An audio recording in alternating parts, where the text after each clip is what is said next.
Trailer చూసారా? చూసానండి. ఎలా అనిపించింది? అది యాక్చువల్గా టీజర్ చాలా బాగా అనిపించింది. ట్రైలర్ ఇంకా రాలేదు. టీజర్కే ఇంత బాగుందంటే సినిమా ఇంకా బాగుంటుందేమో అని అనుకుంటున్నాను. బట్ ఈ టీజర్లో చూపించినంత సినిమాలో చూపిస్తే చాలా బాగుంటుంది. దట్టు ఇక్కడ మనకి హనుమంతుడి క్యారెక్టర్ వదలలేదు. అది కొంచెం అందరు డిసప్పాయింట్ అయ్యారు. ఆ క్యారెక్టర్ ఎవరు అని చెప్పేసి చాలా మంది వెయిట్ చేస్తున్నారు అనమాట. బట్ ఇక్కడ దీంట్లో రాముడి క్యారెక్టర్ రణబీర్ కపూర్ కాకుండా మన తెలుగులో మహేష్ బాబు గారు కానీ ఇలా అయితే చాలా బాగుండేది. ఎందుకు మీరు రణబీర్ కపూర్ని తీసుకున్నారో ఐ డోంట్ నో, కానీ అంతేమీ అడాప్ట్ కాదని అనిపించింది. హ్యాపీ కాలేదని. డెఫినెట్గా ఖచ్చితంగా, ఎందుకంటే యష్ గారు లుక్స్ కానీ ఆయన మ్యానరిజం కానీ చాలా బాగుంటాయి. కేజీఎఫ్లోనే మనం చూసాం, కానీ కేజీఎఫ్ కంటే కూడా ఇక్కడ రావణుడు క్యారెక్టర్లో చాలా బాగా అనిపించింది. ఆయన లుక్స్ చాలా బాగా అనిపించింది.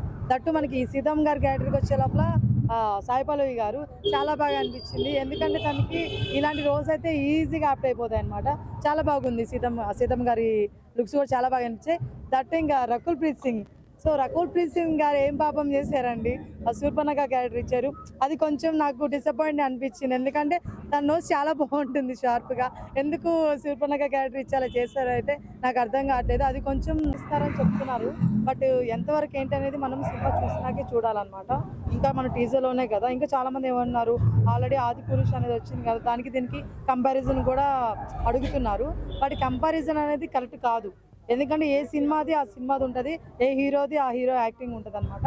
కంపారిజన్ ఎప్పుడు పెట్టకండి. ఆ సినిమా లెవెల్ వేరే, ఆ సినిమా స్టోరీ వేరు అనమాట. ఈ సినిమా స్టోరీ వేరు. నాకు తెలిసి రామాయణం మాత్రం మంచిగా తీయబోతున్నారు, మంచిగా ఉంటుంది అని కూడా అనుకుంటున్నాను. బాగుందండి, అంతా బాగుంది. నేను అది చెప్తున్నాను కదా, టీజర్ ఎంత బాగుందంటే ఇంకా ట్రైలర్ కానీ లేకపోతే ముందు సినిమా కానీ చాలా బాగుంటుంది అని అనుకుంటున్నాను. కానీ నోటి చెప్తున్నాను, టీజర్ చేస్తున్నారు కదా, మీరైతే ట్రైలర్ వేసేస్తున్నారు కాబట్టి ఫుల్ ఫ్లెడ్జ్డ్గా తీయండి రామాయణం అనేది. ఎవరు కూడా వేలెత్తి చూపించకుండా తీస్తే బాగుంటుంది ఈ సినిమా నేను కోరుకుంటున్నాను.